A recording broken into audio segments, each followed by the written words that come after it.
थोड़ा बिहार इलेक्शन के बारे में बताइए सर। देखिए, रिजल्ट हमारे आपके सामने है और ज्यादातर लोग ये सोच रहे हैं, और ऐसे पॉलिटिकल पार्टी और ऐसे लीडर एक पॉलिटिकल पार्टी का मैं सोचता हूं कि हम लोगों को बहुत कुछ बीजेपी से सीखना है।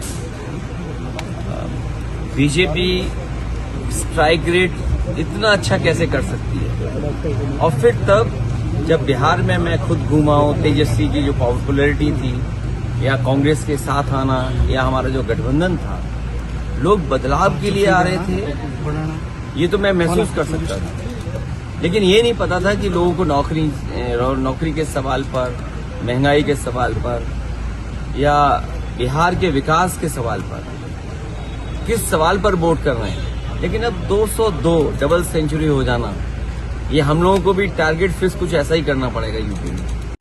देखिए, ये मैं मुझसे अगर पर्सनल पूछेंगे आप, मेरा पर्सनल एक्सपीरियंस क्या कहता है।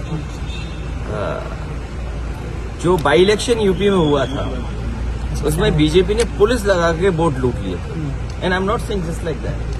There are videos, there are incidents जहां पर पुलिस को उन्होंने पॉलिटिकल बना करके उनके थ्रू वोट लिया, जहां हम लाखों वोट से जीतते थे, हजारों वोट से जीतते थे, हमें वोट ही नहीं मिला वहां। दे यूज फुल फोर्स और किसी को वोट नहीं डालने दिया।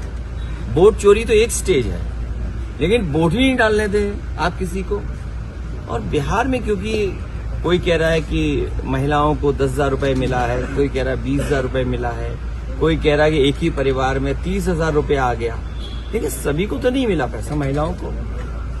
और अगर ऐसे देकर के चुनाव जीतना होगा तो हम सबको ये कहना पड़ेगा कि हम पैसा देंगे। और अच्छा भी है ना पैसा देना, क्योंकि जब पैसा खर्च होगा तो इकोनॉमी ग्रो करेगी। गरीब के हाथ में पैसा जब जाएगा तो उससे अच्छा लगेगा, वो कुछ सामान खरीदेगा, कुछ साड़ियां खरीदेगी महिलाएं, कुछ अपने बच्चों के लिए करेंगे। लेकिन ये बात कंटिन्यू होनी चाहिए, सब महिलाओं को मिलना चाहिए, महिलाओं के साथ भेदभाव नहीं करना चाहिए। सोचिए, वो महिलाएं जिनको आप 10,000 रुपए दे रहे हो, उनके पति उनके पास नहीं रहते हैं, बच्चे कुछ दिन रहते हैं, बच्चे नहीं रह पाते हैं, क्योंकि वो काम करने के लिए कहीं और जाते हैं। सोचिए, अगर एक परिवार का मुखिया काम करने के लिए 365 दिन में 300 दिन बाहर रहता है, तो उस परिवार का दुख क्या होगा। ये बीजेपी के लोग केवल 10,000 में उसका दुख समझ रहे हैं, महिला, एक माँ का, एक बहन का, एक पत्नी का। तो ये बात शायद हम नहीं समझा पा रहे कि 10,000 से आपको वो हासिल नहीं होगा जो आप जीवन में करना चाहते हैं। आपके बच्चे का भी भविष्य नहीं बनेगा। लेकिन ठीक है, इलेक्शन में पैसा दिया है, अगर उसी से जीते हैं तो हम भी अगली बार ज्यादा पैसा देंगे।